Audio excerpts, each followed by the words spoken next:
Hello guys, welcome back to our channel. இந்த வீடியோவில் நீங்கள் என்ன பார்க்க போகிறீங்கன்னா how to solve this sum. So வாங்க இப்போ வீடியோக்குள்ளே போய் பார்க்கலாம். ஸோ ஃபர்ஸ்ட் வந்து opposite angles R equal. So y + 7 is equal to 20. அப்போனா y is equal to 20. இந்த 20 கீழே இருக்கி இந்த ப்ளஸ் இந்த பக்கம் வரும்போது மைனஸ் ஆகிடும். ஸோ மைனஸ் இது ரெண்டுத்தையும் நீங்கள் மைனஸ் பண்ணிங்கன்னா உங்களுக்கு என்ன ஆன்சர் வரும்? 13. So y is equal to 13. இதை ஃபஸ்ட்டு yக்கு கண்டுபிடிச்சிட்டோம்.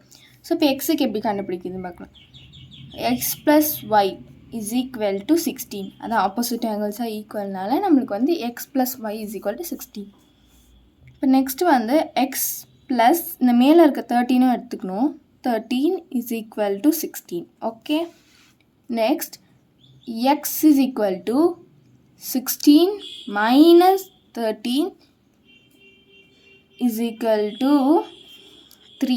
இது ரெண்டுத்தையும் நீங்கள் மைனஸ் பண்ணிங்கன்னா உங்களுக்கு 3 வரும். அப்போ x is equal to 3.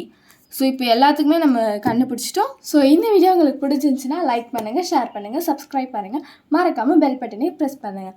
அப்புறம் இன்னும் என்ன வீடியோ போடுறது கமெண்ட் பாக்ஸில் கமெண்ட் பண்ணுங்கள், நான் போடுறேன்.